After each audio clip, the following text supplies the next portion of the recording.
la rentrée 1841, le jeune Pasteur partage sa chambre au collège de Besançon avec Jules Marcou, un élève de 2 ans son cadet. Dès lors, les deux scientifiques encore en herbe se lient d'une solide amitié. Les deux jurassiens se ressemblent avec le même attachement familial pour la ville de Salins et un intérêt partagé pour la géologie et la paléontologie. Ils apprécient les sorties sur le terrain, arpentant les sentiers aux alentours de Salins, le marteau de géologue à la main, consignant scrupuleusement leurs observations dans leur carnet. Pasteur croque au pastel son jeune camarade en 1842. Le regard franc, tenant la pose, droit et sérieux, sanglé dans son costume de collégien à boutons dorés. Marcou note qu'il est très satisfait de la manière dont Pasteur a réussi sa bouche. Alors que Pasteur trace sa carrière en suivant la voie académique, Marcou, de santé plus fragile, quitte le parcours universitaire et retourne dans le Jura. La révolution industrielle est en marche et la géologie est à la mode, car la connaissance du sous-sol s'avère cruciale pour l'extraction minière et le développement des voies de transport. Marcou étudie la géologie des terrains du Jura, dont Alexandre Brognard, professeur au Muséum d'histoire naturelle à Paris, s'est inspiré pour créer le terme de Jurassique.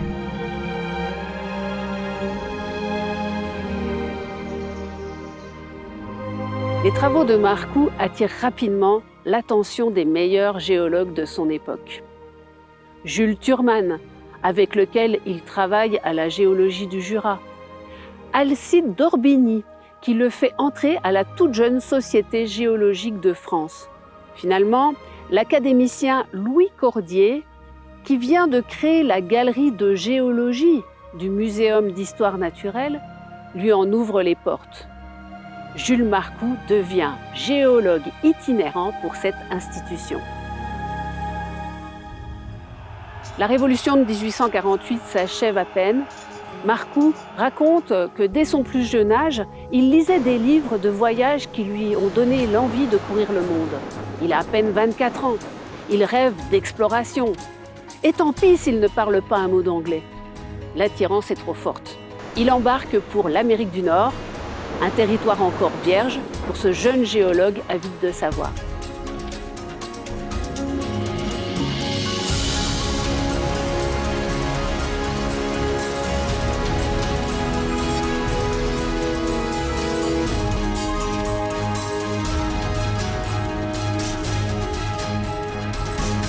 Dans un premier temps, il rejoint son mentor scientifique Louis Agassiz à Boston et l'aide à organiser le musée de zoologie comparée de l'université d'Harvard et la bibliothèque qui va avec.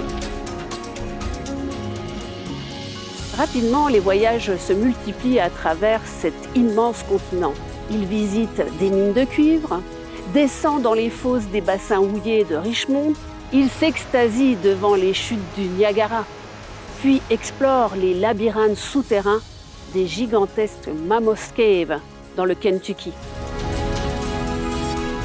Il sillonne les États de New York, du New Jersey. Ses pérégrinations le conduisent loin vers le nord, vers les Grands Lacs, jusque dans l'est du Canada, au Québec et en Ontario.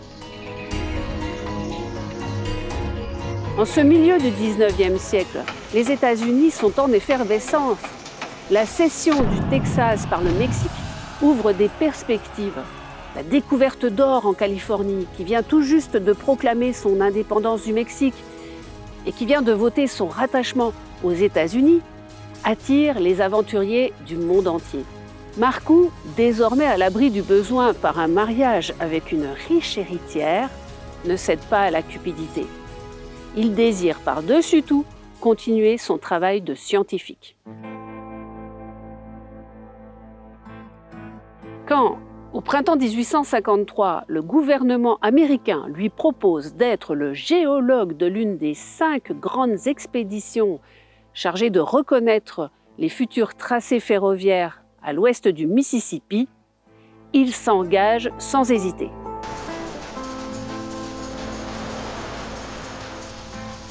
il accompagne la mission Whipple, qui doit aider à définir le trajet de la Pacific Railway pour relier en train l'Est à l'Ouest des États-Unis.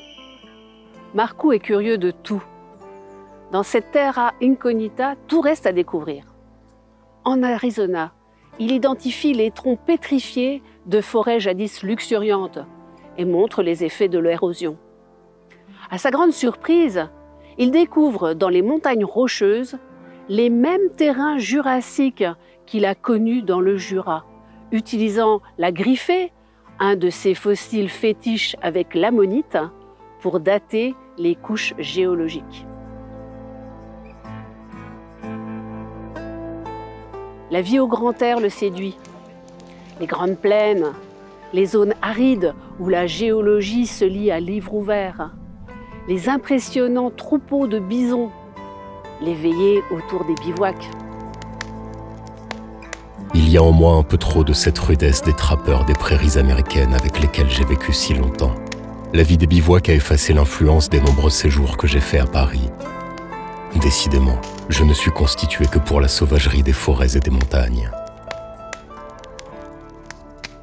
Il s'intéresse aussi au convoi que forme l'expédition. Il décrit la centaine de caravaniers, les militaires, le vieux trappeur canadien qui joue le rôle d'éclaireur. Il faut parcourir plus de 4000 km en territoire inconnu, peut-être hostile. Rien n'est laissé au hasard. 90 mulets tractent une quinzaine de gros chariots lourdement chargés. Les éléments d'un énorme ponton sont emportés pour traverser les rivières. Pour nourrir l'équipée, un troupeau composé de 70 bœufs et de plus de 800 moutons avance lentement, guidé par les cow-boys. À travers ces récits, on vit au rythme des éclaireurs et des aventuriers de tout poil. Après avoir traversé la Plaza Larga, nous arrivâmes au pied de cette montagne que nous avons nommée à cause de sa forme Mont de la Pyramide. On ne peut pas désirer une plus belle coupe géologique.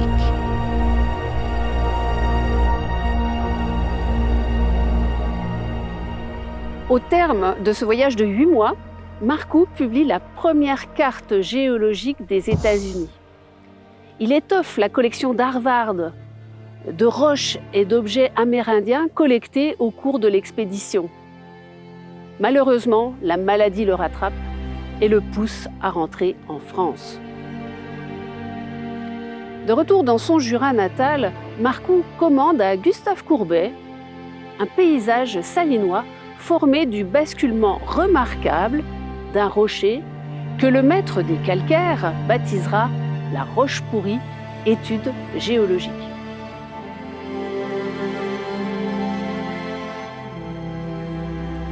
En remerciement de cette œuvre, à laquelle Courbet a su donner une tonalité dramatique et même représenter son ami au travail, Marcou lui offre des flèches et des poteries amérindiennes. En 1868, Courbet est à nouveau sollicité pour apporter à Paris une météorite tombée près d'Ornans. Marcou l'étudie et l'intègre aux collections du Muséum d'histoire naturelle de Paris. Cette météorite devient la référence mondiale des chondrites carbonées du monde entier.